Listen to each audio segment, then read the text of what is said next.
folks, the topic, as I mentioned before, is forgive more and live better, a Spiritist perspective. What we're going to do is our journey here, in a nutshell, we're going to look at some of the academic research around forgiveness, why we're making the argument that the more we live, the more we forgive, rather, the better we live. We're going to connect living better, or this well-being, which is a state of happy, healthy, and prosperous life, with forgiveness. We're going to give a couple of examples. We're going to bring in the Spiritist thought into the conversation, and at the end, hopefully, with a little, few, live stories, you'll be able to take an idea why forgiveness is such an important behavior that we should all be practicing every single day. Okay, let's get it going. All right, let me just start by telling this story. The story is found in this amazing book called Unconditional, the Call of Jesus to Radical Forgiveness. This is not a Spiritist book. Rather, it's a book written by Pastor Brian Zand, whom I have a lot of respect. He writes amazing pieces, this included. And in this book, he talks about an episode that happened in the midst of the Armenian genocide. Right? The Armenian genocide happened a little before the First World War. 1.5 million people were decimated by the Ottoman Empire. Some folks call it the Armenian Holocaust, but it's most commonly known as the Armenian genocide. And in this particular example was when this particular scenario was Turkey was trying to conquer the surrounding territories, and Armenia was one of the countries that they had an interest on because of the geographic position and all that. And in this scenario, right, in this particular story, there was a captain who was trying to really look for places to conquer and really go into village by village. And in this particular village, in the uphill, top of the mountain, he saw this beautiful house where, farmers lived there. They had some sheep and some goats and some cattle, but not because of the livestock, but rather because of the location where this place was. At the top of the mountain, had great visibility into the valley, into the sea and all that. They had a lot of interest for that particular place. This captain went in with his soldiers into this house. They found there a couple with a son and a daughter. As they entered the house, they already knew they were going to conquer the house anyways, because, of course, the army was behind that captain. But that captain himself was not the nicest individuals, as you can imagine. Little by little, he starts conquering the place, and he starts really, doing some things that are borderline atrocious. For example, he got the couple in front of their, young daughters. The couple was, collaborating, was helping the captain because it's the middle of the war. The captain not really satisfied with all that was happening. He ends up killing the son in front of the daughter and the couple. The couple tried to really help the son. They killed the couple in front of the daughter, and not done. This captain sexually abused that young daughter, a teenager, for several times. Not happy still, he brought that teenager, young woman, to be his quote-unquote sexual slave for the next few years. If we fast forward, almost a decade later, the war is phasing down, is tapering off. We're now in Istanbul. That captain is now a general in the Turkish army. The general now was badly injured, and he was taken to this hospital in the capital, Istanbul. In this hospital, when he gets there, everybody was concerned that he was not going to survive the difficult wounds that he suffered. But when he entered the hospital, they asked the chief nurse, I need somebody to care for this, our general, because he represents, and they, sold the chief nurse on this story that he needed really an exceptional care by a nurse. That chief nurse said, hey, I know somebody that can really be that person.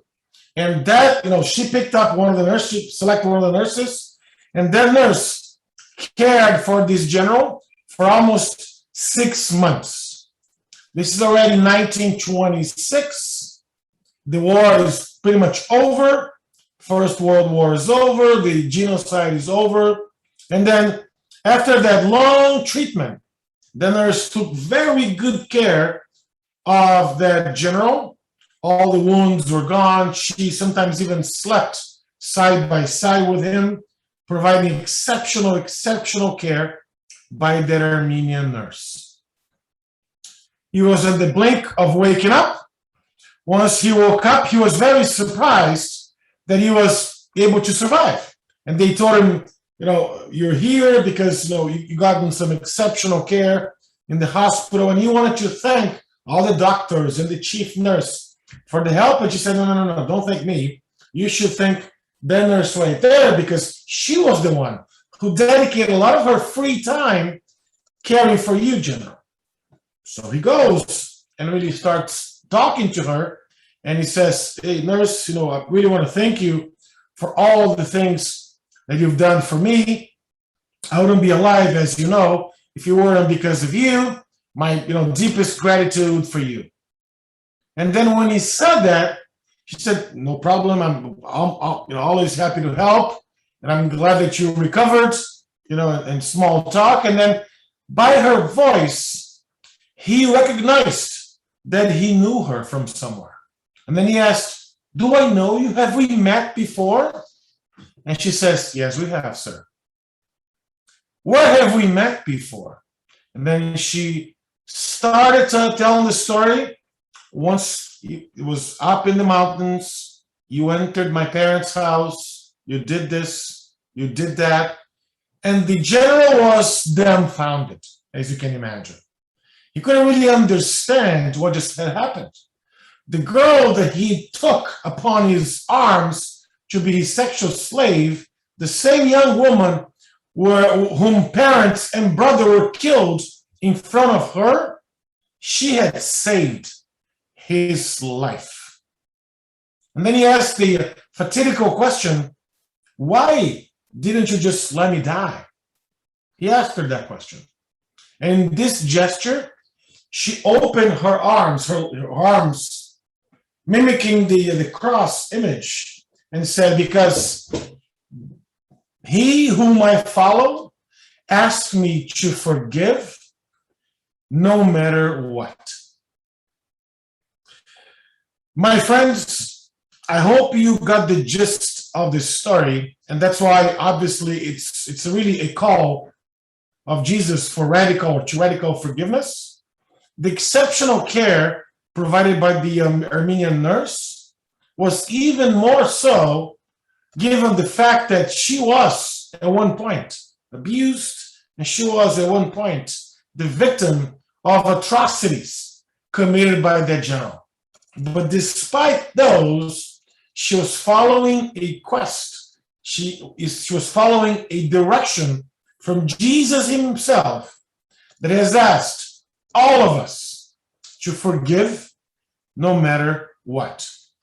In fact, the scriptures tell us exactly, or something depending on the translation. This is from New King James translation. Something along the lines of, for you forgive man their trespasses, your heavenly Father will also forgive you. But if you do not forgive men their trespasses, neither will your Father forgive your trespasses. So this is in Matthew chapter 5, verse 48, chapter 5, verse 48.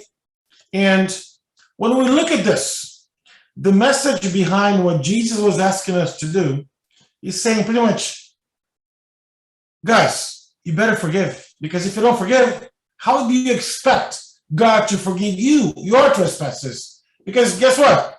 You're all making mistakes left and right. So if you expect to be forgiven, it's just or it's fair to at least try to forgive others so that our Father will be able to forgive you as well. So that question has been there for 2,000 years, and still it's very difficult to forgive. I like to believe that we would not have to go through, or most of us don't have to go through a quest for radical forgiveness like the Armenian nurse, but rather we have, quests of forgiveness that happen every day in our lives. When somebody cuts us off on the freeway, when somebody, jumps into that promotion ahead of us, right? Or when somebody does something to us that sometimes hurts or sometimes make us mad, we ask that question, how can I forgive when he hurts so much? And that's why it's important to look at forgiveness with a different angle. Because a lot of people still connect forgiveness with forgetfulness. Let me give an example. If you study the etymological origin or context of those words, when we forget, we're getting something in return. When we forgive, we are giving something. I'll go even beyond that. It's biologically impossible to forget once something happens to us. Let me give you another example. If you are, for example, driving on the highway or on the freeway on the city, and a drunk driver crashes into your car, and for some reason we lose an arm. Okay? Tragic accident, and they can't save our arm, we lose an arm.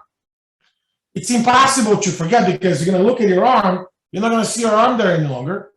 So it's impossible to forget, but it's still possible to forgive that human being, that spirit, that sibling of ours, because of a bad choice, that all these consequences had happened afterwards. When I mentioned every time somebody forgives, we give something, we move something away from us. Every time we forget, we get something here. Every time we don't forgive, we hold very toxic blame and resentment. Even more so, psychology now tells us that we inflict some emotional damage to our own selves if we don't forgive, which is definitely not okay, which is definitely going to have some repercussions to our own bodies. I'm sure we can all agree with that. So if we're still stuck on the pain, on the emotions of not forgiving, we haven't really learned how to forgive. That's why it's important to separate forgive and forget. Okay, Flavio, I get it. It's important to separate, but what about revenge? Because that guy, the example you gave, the drunk driver hit my car. Now I lose an arm.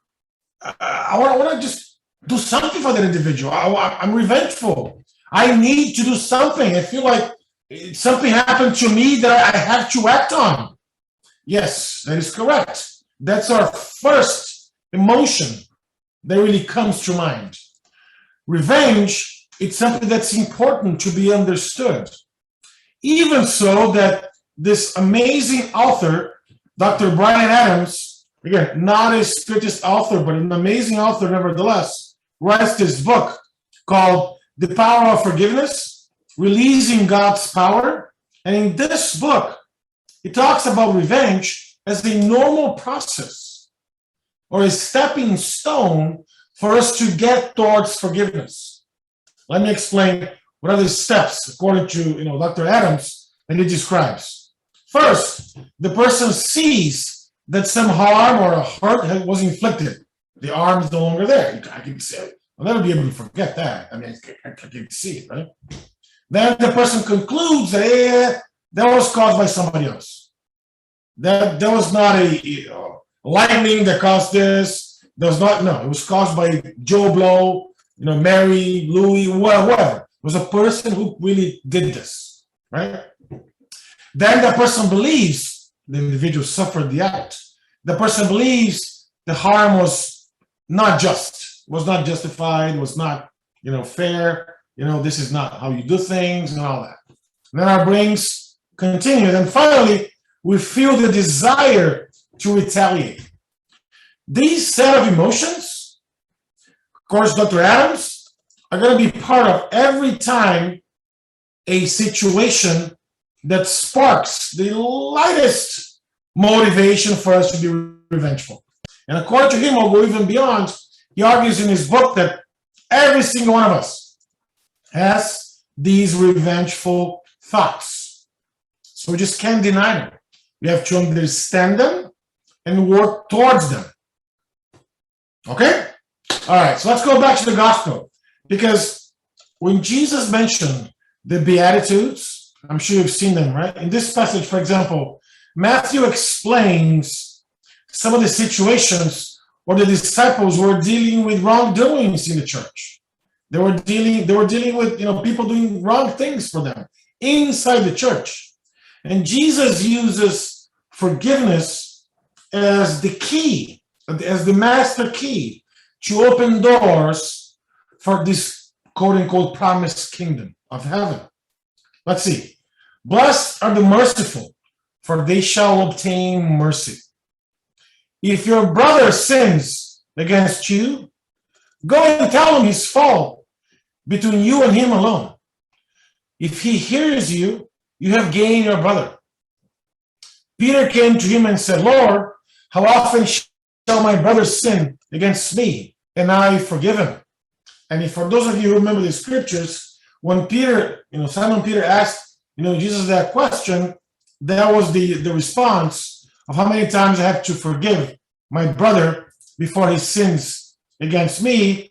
And if anybody remembers, you can say, or you can put it in the chat, or I can go ahead and just put it here, but it's one of the most important symbological interactions between Jesus and Judaism from that time, because he says, I quote, I do not say to you up to 7 times, but up to 70 times 7. And here the number 7 is very meaningful. There's a symbolic interaction with the number 7. 7 days in a week, 7 epochs where God created the world, right? The universe. The number 7 in Judaism represents totality, represents everything. Okay? So when Jesus said it's not up to everything, it's everything, times, everything times 10. So it's everything, on steroids, so to speak. So it's more than you can even imagine. So it's more than, it's not just, 7 times, it's not just 70 times. Then there's a funny story, I hope you guys find it funny, of one of the most prolific mediums of all times, Francis Xavier. And in one of his consultations comes a lady and asks, Dear Chico, as he was kindly called, or called, right? And said, Dear Chico, I'm here because my husband, I can't stand him anymore. I don't want to have to deal with this anymore. I just want a divorce. This is not working for me. I can't forgive him anymore. It's not working. And then Chico said, ma'am, remember, Jesus told us to forgive 7 times 70. Okay? You have to forgive your husband. 70 times 7, you have to forgive, no matter what. Right? It's not being forgiving is not being complacent. Forgiving is just, loving. It's just expressing the love that you have for your husband. All right. The woman goes, and a few months later, she comes back, and she was furious. Dear Chico, I've done the math, and 70 times 70 is 490, and every day he's a pain in my butt. He just after me, and I can't deal with him anymore. I forgive him 2 or 3 times every day. Times, a year, it's over 1,000 times. Jesus asked me to forgive 190 times. I'm way past that. I'm just going to divorce him and that's it. I can't deal with this anymore. I just can't. And then, as Chico was mentioning, or, Francis Xavier was mentioning, he called up his mentor and says, Emmanuel, can you help me out here? Because what do I tell this woman? She's questioning, 7 times 7. And Emmanuel very kindly said, Chico, tell her that she has to forgive her husband 7 times 70, each offense. Each offense. Ma'am, I'm hearing here, Emmanuel's telling me that you have to forgive your husband 70 times 70, each offense. And then she stopped and goes, oh, so no, I'm not there yet. Because just no. So then she went home. She went home and everything was fine. And then 2 weeks later, she comes back and she goes, oh my God, what am I going to say to her now? I have no idea what she's going to tell me. So he waited for her to come in. And she came with a very peaceful, look. And he said, dear Chico, I'm just here to tell you that I'm very thankful for your advice. It's been a week that my husband passed away. And had I divorced him, before that, I would never be able to forgive myself. So I want to thank you for the loving advice that you provided me throughout these last few months. Of course, it's a story that talks about forgiveness in one dimension. And when we talk about forgiveness, we're not talking about complacency. We're not talking about forgetting everything that's happened, right, with us.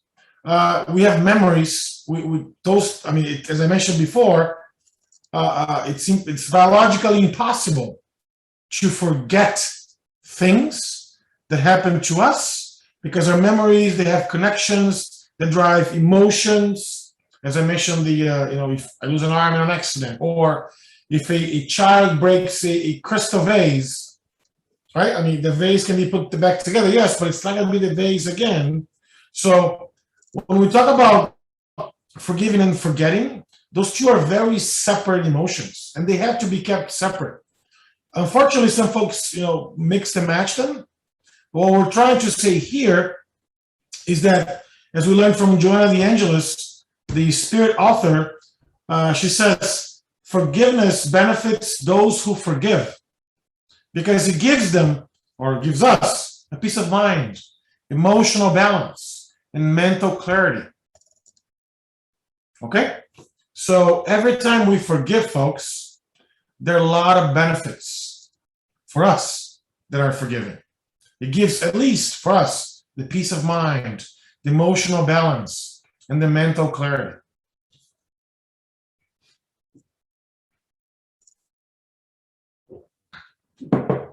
The other aspect of forgiveness is a lot of folks, when they don't forgive, they feel the resentment. They feel that pain. They say it's impossible to forgive. Because if I forgive, what am I going to be called? A weak? Or am I going to be just, all the time people take advantage of me? And what's going to be my message to everybody? And folks are really concerned about their image on the society or elsewhere, as opposed to the benefits of forgiving. When you look at the concept of not being able to forgive or maintaining that resentment, okay, it's almost as if people are taking, are drinking poison, expecting, the poison to kill somebody else. Okay, if I drink poison, I'm going to be killed. If you drink poison, you're going to be killed. If I drink poison, you won't be killed, and vice versa. But the fact of the matter is, a lot of folks, they expect others to feel the pain if they are the ones not able to forgive. Look how difficult this is to comprehend. Because in reality, as we learn from Spiritism, who is really at fault when something happens to us? We all know and learn through Spiritism that nothing happens by mistake. Nothing happens by accident. Or as Albert Einstein used to say, God doesn't throw dice. Correct? So if everything happens for a reason, if I'm in this situation and there's a particular reason for me to be in this situation, I have to at least try to learn from it. At least try to get the best out of it. And forgiveness is on my path for me to be better at it, for me to really put the gospel into practice, like Jesus has asked us to do. Let's look at the situation with a different set of eyes. Not just, hey, he or she did this to me because, this is the word's not fair, or, the word's not just, and this and that, and, people are going to look at me as I'm weak because, I forget. No. Let's not worry about what others are going to think about us. Let's worry about what we have to do that is correct according to our belief systems or according to Spiritism as we're learning right tonight or in our own personal journeys. So if you're asked the question, is forgiveness a strength or a weakness? Absolutely, that's a strength. And that's exactly what we learn from Allan Kardec in the Spirits book, where he says, or the spirits say that we are not always the real victims, right? We may have induced others through some unclear behaviors to act against us, therefore turning us to the courts of divine justice as being the real authors of such crimes that we have undoubtedly lament committing. Unless the person has a psychological impediment or mental health issue, people don't go out there just doing things for the people that are not part of the conversation, right? For example, when somebody cuts us off on the freeway, yeah, I get it. The person was maybe in a hurry to go to the hospital or late for work, whatever the reason was. The person felt, the entitlement to be there and to do all these activities. I get that. But the message that we learn from Spiritism is if a situation happens, so much so that, for example, I lose an arm, or this lady, the young lady in Armenia that was, violated by this captain, this general and all that, there's a much bigger context in that situation that we have to understand what led us to be in that position, from the beginning. Meaning, if nothing happens by mistake, if nothing happens by accident, that situation had happened to us in the past, there was a reason for that. At the very least, there's a teaching moment or a teaching opportunity for us to leave with the lessons learned. But if we don't forgive, because that was the original proposition for us to learn how to forgive better, if we don't forgive, what's going to happen? We're not going to learn the lesson, and therefore, we're going to have to do the same class all over again, the same test all over again. So it's important for us to look back with our spiritual paradigm on. Let's flip that switch, right? The spiritual paradigm. So you know what? This is not my only life. This physical incarnation is not my only life, which means I've lived before, which means I've done a lot of stuff before, and this version right here is my very best version, okay? Because we evolve. So what I've done in previous incarnations were some pretty bad things, right? Let's keep that, only between the two of us. Were some pretty bad things back then, because I didn't know any better. That's why I did those things. But now that I'm here, I'm looking at, maybe I did something for this individual that has led him or her to believe or to behave in a certain way that has caused some harm, and has inflicted pain on me, and so forth. And if I think of that, if I have that perspective, if I understand through that lens, something magical happens. As we like to call it, the power of forgiveness happens. And when the power of forgiveness happens, or when it comes to this power of forgiveness, there's much, much more than just a mere benefit from those of us forgiving. Yeah, I forgave. Okay, I got it. Maybe I'm at peace now. Maybe I'm doing, I'm better. I'm not resentful. I'm not revengeful. Yada yada yada. What I'm trying to say here, folks, is that there are healing effects of forgiveness. Forgiveness is connected to our moral and spiritual progress, as we learn through Spiritism. The importance of forgiveness goes beyond the realms of spirituality and religion only. Let's take a look, because, as I mentioned, it goes beyond. Flavio, what does that mean? Well, that means if we look from the academic research around forgiveness, this one in particular, by Dr. Fred Luskin from the University of Pennsylvania, he did a study or research. The research actually lasted between 1997 and 2002, so approximately 5 years. This book was first published in 2003, and these are the connections between forgiveness and health. This study was done with over 10,000 people, folks. It's a pretty good a body of work that he did, and he suggests that forgiveness is a proven prescription for health and happiness. Let's look at what he writes. So people that don't forgive, they carry that toxic baggage of bitterness. That's very toxic, right? The baggage of bitterness is very, very toxic. 70% of those that do not forgive, right? I mean, they feel that emotional hurt.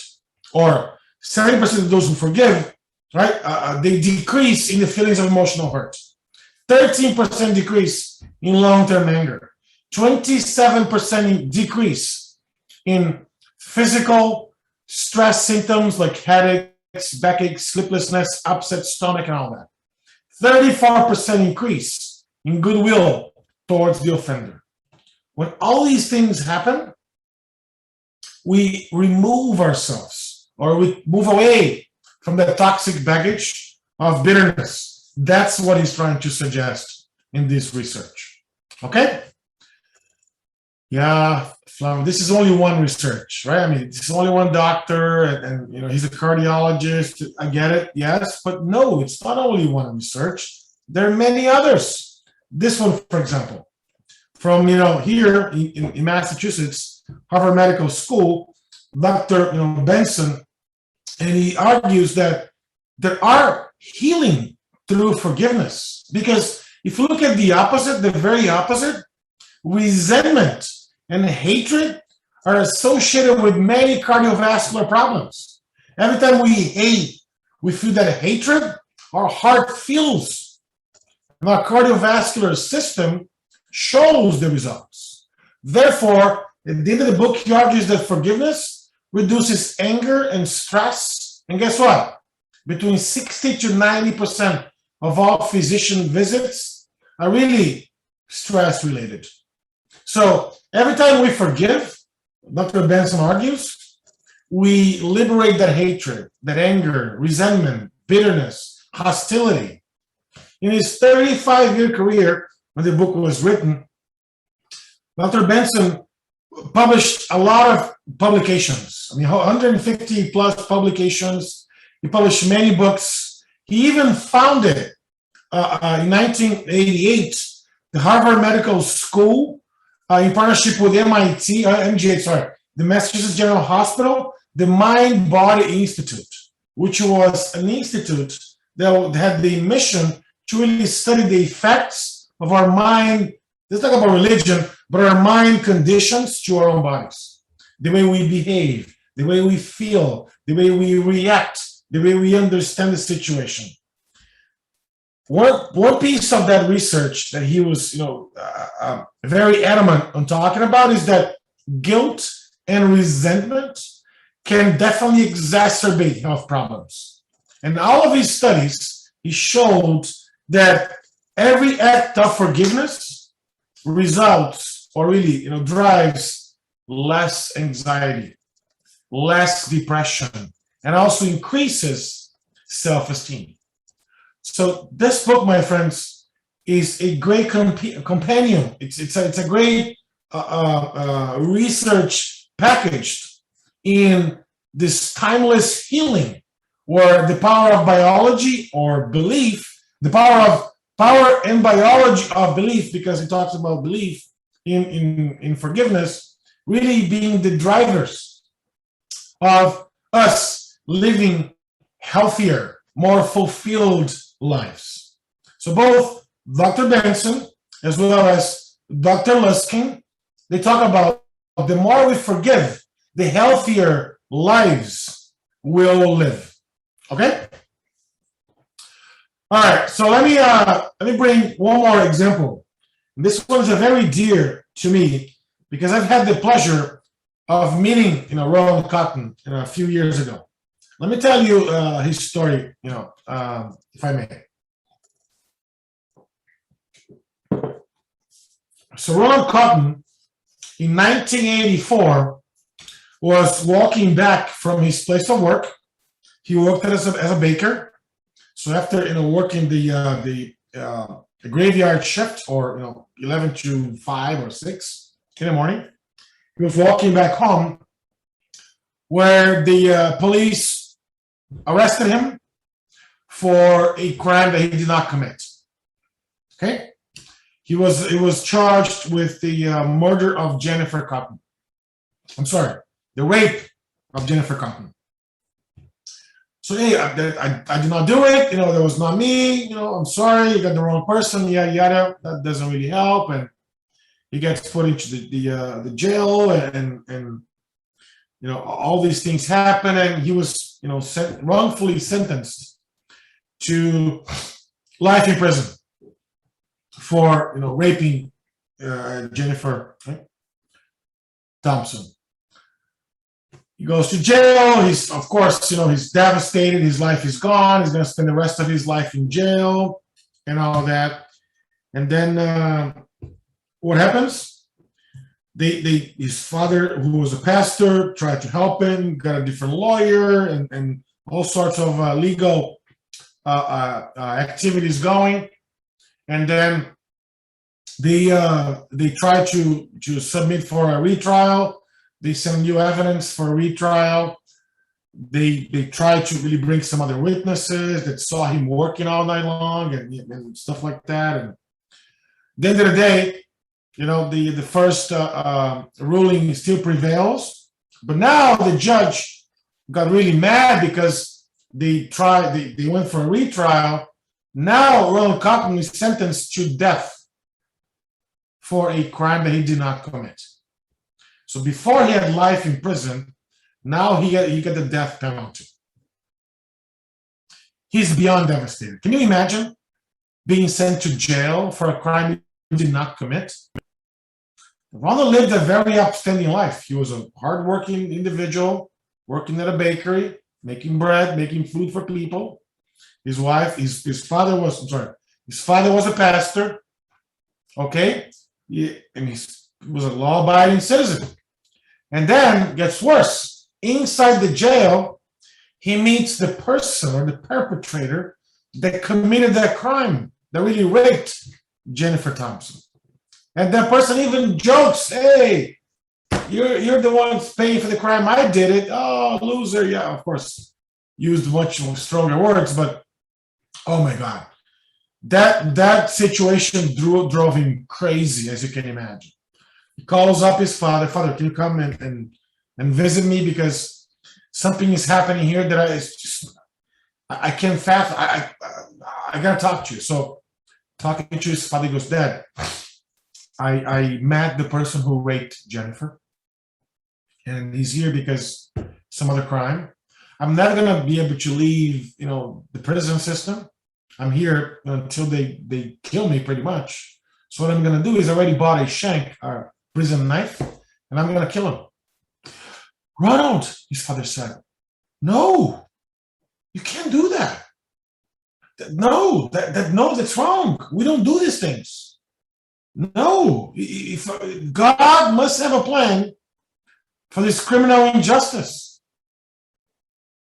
Look at his words. Look at the words that were carefully chosen by Ronald's, father. God must have a plan for this criminal injustice. What kind of plan are we talking about here? Can you imagine any plan that God must have had for Ronald to go through? He's sentenced to a crime or to a prison for a crime they did not commit. Okay, life in prison. Then he tried a second trial. The judge got even more pissed off or disappointed. They say, you know what? Now I'm going to give you the death penalty. He's only waiting until somebody, chooses him for him to be, dead. And his father is telling him that God must have a plan for this criminal injustice. Okay? He throws out the shank, goes back to his cell, tries a new appeal and this and that. And a few years go by, and he was exonerated. He was finally exonerated. They found out that he was not, the one that committed the crime, even though Jennifer picked him on the lineup. And the name of the book is called Picking Cotton, which uses the word picking him on the lineup. Cotton has his last name. The interesting piece about this is his great-grandfather was a plantation slave picking cotton, right? And then he actually was sent, right, to a prison that was a former plantation. A lot of different interesting things about his story here. But at the end of the day, this book tells a story that God must have a plan for Ronald and Jennifer. I'll tell you some of the unfolding of events. He's exonerated, and then he asks his lawyer, "I would love to meet Jennifer." "No, Ron, what are you doing? No, you shouldn't do this." "Yeah, I'd love to meet her. I'd love to talk to her. I don't know why she thought I was guilty. She must have a reason. I just love to hear from her." And then his lawyer goes and talks to her lawyer and says, "You know what? My client would love to talk to your client. I know it's against my wish."